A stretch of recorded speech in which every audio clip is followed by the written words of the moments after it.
अस्सलाम वालेकुम वरहमतुल्लाहि वबरकातुहू। तो फिफ्थ लेसन का लास्ट वाला है इम्पॉर्टेंट वाला, भारत में बेहतर हुक्मरानी के मकसद को हासिल करने के चंद अहम प्रोग्राम।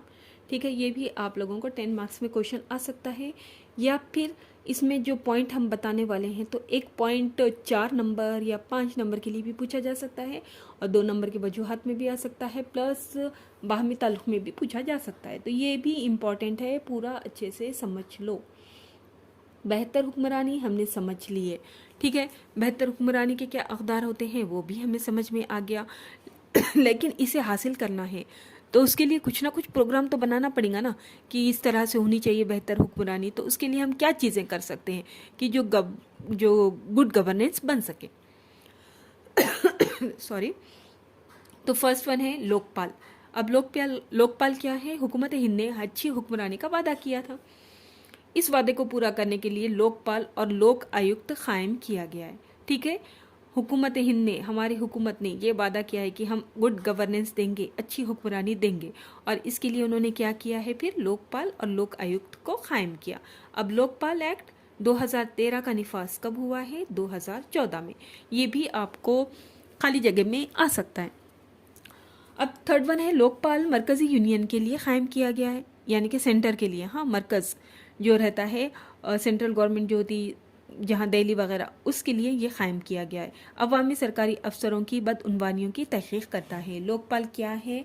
जो भी अफसर होंगे, अवामी अफसर, सरकारी अफसर, अगर ये बदउनवानी यानी कि कुछ करप्शन करते हैं, कुछ गलत काम करते हैं, पैसे लेकर किसी का काम कर रहे हैं, इस तरह के कुछ अगर करते हैं, तो लोकपाल क्या करता है? उसकी तहकीक करके उनके जो भी होगा उसके खिलाफ जो है कार्रवाई करेगा। तो लोकपाल कायम किया गया। क्यों कायम किया गया है? गुड गवर्नेंस के लिए। गुड गवर्नेंस में कायम करने के लिए कैसा है कि इंतज़ामिया में अलग अलग अफसर होते हैं। अगर ये अफसर अपना काम ईमानदारी से ना करें, उन्होंने कुछ गलत चीज़ करें, तो कोई तो एक होना चाहिए ना ऊपर उनके, कि वॉच रखने वाला। तो उसके लिए क्या कायम किया गया है? लोकपाल, जो इस तरह के अफसर से कोई गलती होती है तो उनकी तहकीक करता है, ठीक है। ये हो गया। ये आप लोगों को 4-5 नंबर में भी पूछ सकता है, सिर्फ लोकपाल भी, हाँ, या फिर 2 नंबर की वजूहात में भी आ सकता है कि हुकूमत हिंद ने ये बेहतर हुक्मरानी के लोकपाल कायम किया गया है, या फिर लोकपाल मरकज़ी यूनियन के लिए कायम हुआ है। ऐसा आपको सवाल बनता है। सेकंड वन है लोक आयुक्त। ये भारत के सूबों के लिए होता है। लोक आयुक्त हमने देखे, लोकपाल हमने देखा कि ये मरकजी यूनियन के लिए, सेंट्रल गवर्नमेंट के लिए, दिल्ली में वहाँ जो होती है उसके लिए काम करता है। लेकिन लोक आयुक्त कैसा रहता है? रियासतों के लिए, सूबों के लिए, जैसे महाराष्ट्र के लिए, आंध्र प्रदेश, तेलंगाना, कर्नाटक, ये अलग अलग जगह के अलग अलग रियासतों के लिए लोक आयुक्त होता है। ये भी वही काम अंजाम देता है जो लोकपाल मरकजी हुकूमत के लिए करता है, ठीक है। इसके दायरे इख्तियार में पार्लियामेंट के रुकन, अवामी कारोबारी ओहदेदार वगैरह आते हैं। यानी जैसा वहाँ पर अगर किसी ओहदेदार के ख़िलाफ़ कोई इल्ज़ाम लगाने जो मतलब कि कर रहा है, मीन्स सॉरी, देखो इनका दायरे कैसा काम है, इनका भी जैसे लोकपाल का है। अगर कोई गलत काम कर रहा है, बदउनवानी कर रहा है, करप्शन कर रहा है, पैसे ले रहा है, तो ये भी क्या करेगा? उसके खिलाफ तहकीक करेगा। कौन? लोकायुक्त। लेकिन कहाँ पर? सूबों में, रियासतों में।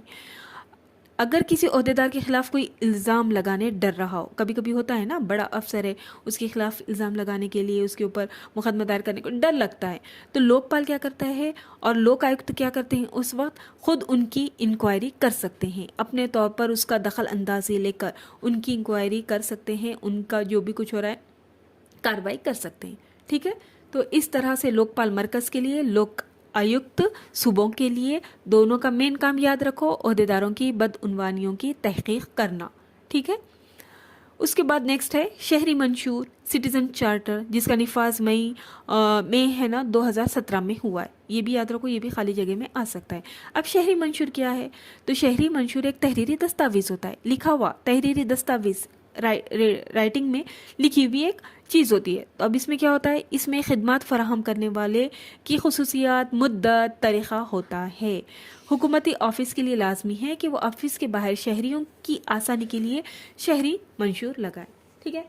यानी कि अगर हम कहीं पर जा रहे हैं कोई काम के लिए, जैसे कि आप समझिए एग्जाम्पल, फॉर एग्जाम्पल ई सुविधा केंद्र है जहाँ पर आधार कार्ड बनाना है, या फिर अगर कहीं राशन कार्ड बनाना जा रहे हैं या पासपोर्ट बनाने के लिए जा रहे हैं, तो कैसा होता है, पासपोर्ट बनाने के लिए जा रहे हैं तो ऑफिस के बाहर एक सिटीज़न चार्टर लगा हुआ होता है और उसमें लिखा होता है कि हमारा जो है ये ऑफिस की ये खुसूसियत है, यहाँ पर पासपोर्ट अगर आप बनाएंगे तो इतने मुद्दत में बनेंगे और आपको बनाना है तो उसका तरीका ये है, ये प्रोसेस करना होगा, ये सब वो ऑफिस के बाहर लिखना लाजमी है। बैंकों में भी होता है देखिए। तो इससे कैसा होता है कि जो शहरी जाते हैं तो उनको समझने के लिए आसानी होती है, और साथ ही साथ प्लस वहाँ पे ये भी रहता है कि अगर कुछ आपकी शिकायत है तो वो आप उसके लिए कहाँ कांटेक्ट कर सकते हैं। तो इससे शहरियों को आसानी होती है कि किस प्रोसेस से हमको जाना है। वरना कैसा होगा, अगर ये नहीं होगा तो फिर वो शहरी जो ये काम पासपोर्ट बनाने के लिए गए तो वो एक एक टेबल पर जाएंगे, अलग अलग लोगों को पूछेंगे, फिर उसको कन्फ्यूजन होगा। लेकिन ये इंतज़ामिया के जो ऑफिस है, जो शहरियों के लिए काम करते हैं, उनको सर्विस प्रोवाइड करते हैं, तो उनके लिए लाजमी है कि वो अपने ऑफिस के बाहर, दफ्तर के बाहर जो है एक दस्तावेज़ ऐसा तहरीरी लिख दें जिसमें पूरा उस काम के मुतालिक मालूमात हो, जो पढ़कर शहरियों को अपना जो भी काम करना है वो करने में आसानी हो। ठीक है, ये शहरी मंशूर भी आपको पूछा जा सकता है अलग से भी और 10 नंबर में भी आ सकता है। अब उसके बाद वाला नेक्स्ट है ई गवर्नेंस। ये भी बहुत इम्पॉर्टेंट है। ई गवर्नेंस और गुड गवर्नेंस में बाहमी ताल्लुक़ बताइए, ये आपको आ सकता है। ठीक है, तो बेहतर हुक्मरानी क्या है, हमने उसकी डेफिनेशन सबसे पहले देख ली। तो ये सब जितने भी है, ये 5 पॉइंट जो हम समझा रहे हैं आपको, ये पांचों पॉइंट और प्लस उनका अगर बाहमी ताल्लुक़ में आता है कि इनका बेहतर हुक्मरानी से ताल्लुक़ बताओ, तो पहले आप वो बेहतर हुक्मरानी की डेफिनेशन लिख लो और बाद में ये इसमें का जो मैटर है वो लिख लो। आपका 3 नंबर का यहाँ पर भी बन जाएगा। अब आपको मतलब ये ट्रिक्स बता रहे हैं हम कि यहाँ पर आपको कैसा भी उससे नंबर हासिल करना है, कहीं कभी कोई भी क्वेश्चन हमको छोड़ना नहीं है। अब ई गवर्नेंस क्या है? ई गवर्नेंस से मुराद है इंफॉर्मेशन टेक्नोलॉजी के इस्तेमाल से हुकूमत की खिदमत फराहम करना। ई गवर्नेंस तो आप लोगों ने ख़ुद इसका एक्सपीरियंस किए होंगे, जो ई सुविधा केंद्र आज जगह जगह हो गए कि वहाँ पर जाके हमको कोई भी फॉर्म भरना होता है, आधार कार्ड के बारे में अपडेट्स है ये वो, तो वहाँ पर होते हैं। तो क्या हो रहा है कि गवर्नमेंट के जो काम है अब ये किसकी मदद से हो रहे हैं? टेक्नोलॉजी की मदद से। इससे क्या होंगे? मंजर झेल फ़ायदे होंगे ई गवर्नेंस से। इसमें क्या होगा? काम आसान होता है क्योंकि हमको ऑफिस भटकना नहीं पड़ता है, बल्कि वहाँ पर गए तो ऑनलाइन हो जा रहा है। ये हुकूमत के कामों के अखराजात कम होते हैं क्योंकि वो इतना बड़ा ऑफिस बनाना, वहाँ पर इतने सारे बंदे बिठाना, उनको इतनी सारी सैलरी देना, उसकी वजह सीधा सीधा सिंपल ई गवर्नेंस ये जो बन गए हैं ई सुविधा केंद्र, वहाँ पर जाकर एक बंदा बैठा होता है और हम अपना वहाँ पर आसानी से सुकून के साथ काम करा ले सकते हैं। बहुत बड़ी बिल्डिंग की भी ज़रूरत नहीं है।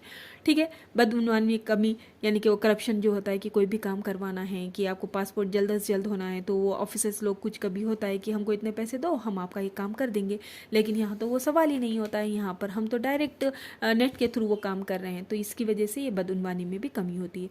हुकूमत की आमदनी में इजाफा होता है। ऑनलाइन भी जो होते हैं फॉर्म वगैरह देना होते हैं तो उसको भी तो वहाँ पर फीस पे करनी होती है ना, 100 रुपीज़ वगैरह जो कुछ भी है, तो उससे गवर्नमेंट की आमदनी में इजाफा हो रहा है। हुकूमती काम में शफाफियत आती है क्योंकि पूरा सामने खुला खुला काम हो रहा है। हम यहाँ से जा रहे हैं, हम फॉर्म सबमिट कर रहे हैं, वहाँ पर वो फॉर्म जा रहा, तो कहीं पर भी छुपा छुपी का मामला ही नहीं है। काम तेज़ रफ्तारी से होता है। नेट का तो काम पता ही है कैसा होता है, फास्ट होता है, टाइम नहीं लगता। सरकारी रिकॉर्ड महफूज रहते हैं क्योंकि ये टेक्नोलॉजी में कैसा होता है कि जितना भी होता है वो पूरा डाटा महफूज रखा जाता है, फाइलों में कागज़ों में रहेगा, तो उसको नुकसान होने की हो सकता है, लेकिन यहाँ पर ये नहीं है।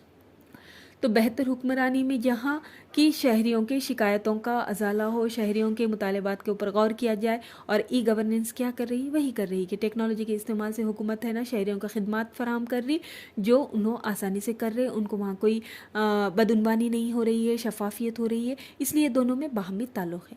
ई गवर्नेंस बोलकर भी आपको 5 नंबर में भी पूछा जा सकता है, तो आसान है। हाँ, टेक्नोलॉजी का इस्तेमाल याद रखो ई गवर्नेंस में, और उसके फ़ायदे फट आप लोग लिख दे सकते हैं कि काम आसानी से, काम तेज़ी से, बदउनवानी नहीं, सरकारी रिकॉर्ड महफूज, हुकूमत के काम में शफाफियत, इतना भी लिख दिए तो आपका ये जवाब बेस्ट बन जाएगा। ठीक है, तो अब हमारा लास्ट वाला है हक़ मालूमात, RTI, राइट टू इन्फॉर्मेशन। इससे पहले हमने बता दिया है आपको कि ये 2005 में ये कानून पास हुआ था। अब ये क्या कानून है? तो इसके ज़रिए शहरियों को हुकूमती ऑफिस से किसी भी मालूमात हासिल करने की दरख्वास्त करने का हक़ हासिल होता है। ठीक है, हक़ मालूमात बहुत तफसीली हमने ये समझाए वाला है, लेकिन यहाँ पे शॉर्टली समझ लीजिए कि किसी भी इदारे से अगर शहरी चाहता है कि कुछ मालूमात हासिल करना, तो ये वो दरख्वास्त करके वो मालूमात हासिल कर सकता है। हुकूमत की जिम्मेदारी होती है कि वो शहरी को मालूमात फराहम करे। ठीक है, इसके ज़रिए हुकूमती कामों में शफाफियत आती है, शहरियों को अवामी पॉलिसियों तक रसाई हासिल होती है और वह हुकूमती कारकर्दगी से वाकिफ़ होती है। हक़ मालूमात एक एग्ज़ाम्पल के तौर पे समझा देते हैं कि एक ऑफ़िस है, एक अगर ऑफ़िस में जहाँ पर कुछ एग्ज़ाम्पल जैसे कि एक स्कूल है, स्कूल में कोई ऐसी हक़ मालूमात का आरटीआई डाल सकता है कि आपके पास जो है 2021 और 22 में कितने बच्चों ने एडमिशन लिया है, उसमें से कितने बच्चों ने टीसी निकाली, कितने बच्चों ने फ़ीस पे की है, हमको इसकी पूरी इन्फॉर्मेशन चाहिए। ठीक है, तो ये इन्फॉर्मेशन वो सरकारी स्कूल हो, ज़िला परिषद स्कूल हो, उसको पूरा ये मालूमात देनी होती है। तो कैसा हो रहा है कि यहाँ पर कोई गड़बड़ी का सवाल ही नहीं होता है, क्योंकि इससे शफाफियत आ रही है ना। वहाँ पर कैसा बोकस बच्चे दिखा नहीं सकते, जितने बच्चे हैं उतने ही दिखाना पड़ेगा, गलत दिखाएंगे तो पकड़े जाएंगे। फिर वो जो शहरियों को है ना, कैसा हो रहा है कि वहाँ वो स्कूल में या किसी इदारे में सही तरीके से काम हो रहा है या नहीं, उससे भी वो लोग वाकिफ़ होते हैं। और जो इदारे होते हैं वो भी चौकन्ना रहकर काम करते हैं कि वो गलत नहीं कर सकते। अगर गलत करे तो शहरी आरटीआई के तहत उनसे मालूमात मांगे तो उनको तो देनी है, तो इसलिए काम पूरा क्लियर होना ज़रूरी है। तो हक़ मालूमात भी आपको आ सकता है 4 मार्क्स के लिए, 5 मार्क्स के लिए, और ये पूरे नुकात मिलाकर आपको 10 मार्क्स के लिए भी बन सकते हैं। तो देखो ये इंपॉर्टेंट लेसन है, ये भी 5th लेसन, इसको आप अच्छे से लर्न करो क्योंकि इसमें 10 नंबर का क्वेश्चन हमारा बन रहा है और साथ ही साथ दूसरे भी बहुत सारे हमने आपको बता दिए। तो ये इस तरह से अल्हम्दुलिल्लाह हमारा 5th लेसन हो गया है। अब हमारा 6th लेसन एक रह गया, तो हम क्या करेंगे, अब उसमें से थोड़े से जो है इंपॉर्टेंट क्वेश्चंस डाल देते हैं ताकि आप उसकी स्टडी कर लें। वैसे तो 5th लेसन भी अपने सफिशिएंट है अल्हम्दुलिल्लाह से, अगर आप ये अच्छे से कर लिए भी तो आपका पेपर इंशाल्लाह अच्छे से हो जाएगा। और जो बिल्कुल ही कोरे कोरे हैं, यानी कि जिन्होंने बिल्कुल भी स्टडी नहीं किए हैं, रेगुलर नहीं थे, उन्होंने एटलीस्ट अब ये वाले जो नोट्स हैं इनको अच्छे से पढ़ो। और अगर कहीं क्वेश्चन नहीं समझ रहा लेकिन ये नुकात में से कहीं का भी कुछ भी वर्ड दिख रहा है तो उसको पकड़ो और लिखो। कोई भी क्वेश्चन खाली मत छोड़ो, पूरे सवालात को हल करने की कोशिश करना है। अच्छे से पेपर आप लोग कर सकते हैं, हमको ये आप लोगों से उम्मीद है आप ये पेपर अच्छे से इंशाल्लाह ज़रूर करेंगे। ठीक है, चलिए फिर अस्सलाम वालेकुम वरहमतुल्लाहि वबरकातुहू।